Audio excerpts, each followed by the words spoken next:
Nous voici dans la capacité numéro 13 où on va apprendre à calculer une longueur en utilisant le théorème de Pythagore. Il y a deux cas à distinguer. Donc ici, le premier cas, c'est quand on calcule la longueur de l'hypoténuse. Et le deuxième cas, ça sera quand on demande une longueur d'un des deux côtés perpendiculaires du triangle rectangle. Pour cela, je te mettrai à la fin une fiche avec toutes les méthodes. Donc c'est toute la méthode de rédaction. Donc là, on va faire ce cas de figure. Donc d'abord, il faut bien dire que le triangle est rectangle, dire d'après le théorème de Pythagore, écrire l'égalité de Pythagore, les calculs, et ensuite donner donc la longueur recherchée. Donc, on y va pour cet exemple. Les conditions pour utiliser le théorème de Pythagore, c'est tout d'abord d'avoir un triangle rectangle, donc il faut le dire.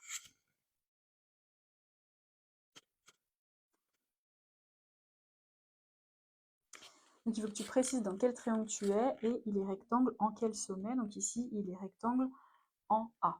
Je vais juste peut-être écrire un peu plus gros pour que ce soit plus visible. C'est la seule condition pour pouvoir utiliser le théorème de Pythagore. Donc on peut tout de suite citer ce théorème d'après le théorème de Pythagore. Comme pour le théorème de Thalès, c'est important que tu saches bien écrire Pythagore et que tu mettes une majuscule. L'orthographe, c'est important.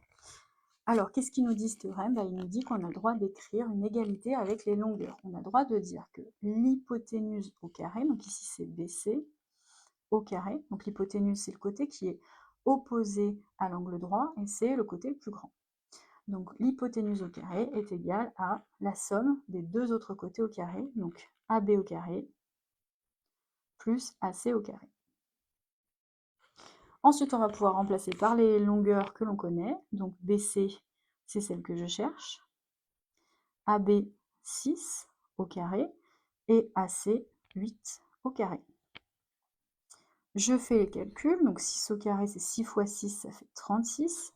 8 au carré, c'est 8 fois 8, ça fait 64. Et donc, on a BC au carré qui est égal à, donc 36 plus 64, ça fait tout pile 100. Tu peux prendre ta calculatrice, hein, si tu ne te sens pas de le faire de tête, tu prends la calculatrice. Bon, ça c'est très bien, mais je ne sais pas la longueur de BC. Je sais que cette longueur multipliée par cette longueur, ça fait 100. Mais moi, ce que je veux, c'est la longueur BC. Donc, il y a une petite étape à rajouter qui est BC. Cette fois, c'est plus BC au carré, c'est juste BC. Et c'est uniquement à ce moment-là que tu vas pouvoir faire apparaître ta racine carrée. Donc, racine carrée de 100. Racine carrée de 100, le résultat de ça, c'est un nombre qui, si je le multiplie par lui-même, ça doit faire 100. Le seul nombre qui, si je le multiplie par lui-même, fait 100, c'est 10. Donc racine carrée de 100, c'est 10. Je n'oublie pas l'unité, mais dans cet exercice, il n'y en a pas. Donc je suis obligée de laisser ça. Et j'ai fini, puisqu'on me demandait juste de calculer la longueur BC. Je n'ai même pas besoin de faire une phrase réponse, il n'y a pas de questions précises posées. Je peux m'arrêter là pour ce premier cas. On passe au deuxième cas, donc cette fois ce n'est plus l'hypoténuse que l'on cherche, on te dit que le triangle est resté rectangle en R, et on te demande de calculer RS. On peut identifier l'hypoténuse dans un triangle rectangle, c'est toujours le côté qui est opposé à l'angle droit. Donc ça veut dire que c'est un côté qui ne forme pas cet angle droit. Un angle droit est délimité par deux demi-droites, donc RS et RT, et l'hypoténuse c'est l'autre. Donc là, c'est lui l'hypoténuse, et donc on me demande RS, donc cette fois c'est un côté de l'angle droit que l'on cherche, en tout cas sa longueur. Comme précédemment, il faut d'abord dire qu'on a bien un triangle rectangle.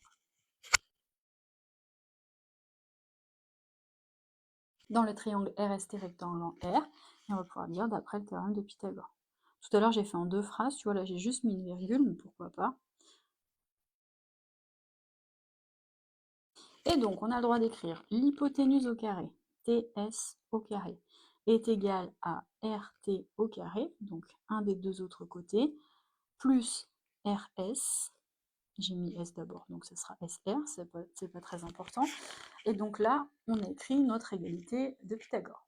Maintenant, je remplace par les valeurs, donc TS 13 au carré égale RT 12 au carré plus SR, c'est justement la longueur que je cherche, donc j'écris SR.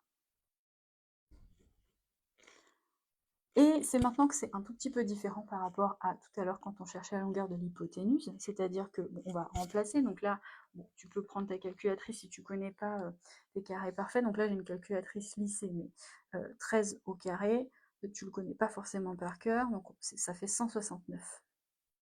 Voilà, donc 169, 12 au carré, normalement, tu le connais, c'est 144, plus SR au carré. Et bien quand c'est pas l'hypoténuse qu'on cherche, on va devoir faire une soustraction. C'est-à-dire qu'on va faire 169 moins 144. SR, c'est 169 moins 144. Ça, si tu as bien compris comment on résout les équations, tu peux comprendre ça. C'est-à-dire qu'on fait moins 144 des deux côtés de notre équation, et ça nous donne ici 169 moins 144.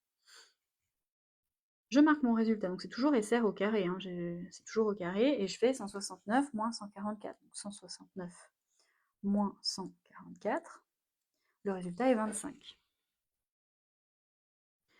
Moi, ce que je veux, c'est pas SR au carré, c'est SR tout court, donc c'est là que je vais utiliser la racine carrée. Racine carrée de 25.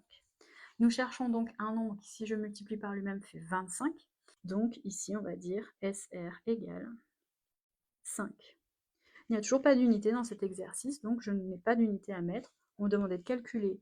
J'ai calculé, j'ai pas besoin de faire une phrase-réponse particulièrement, donc on peut s'arrêter là. Et voilà pour cette capacité numéro 13.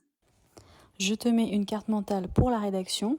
Donc tu as pour calculer la longueur de l'hypoténuse ou pour calculer une autre des trois longueurs. Cette carte, elle a été partagée sur le coin boulot des profs de maths par Alexandra.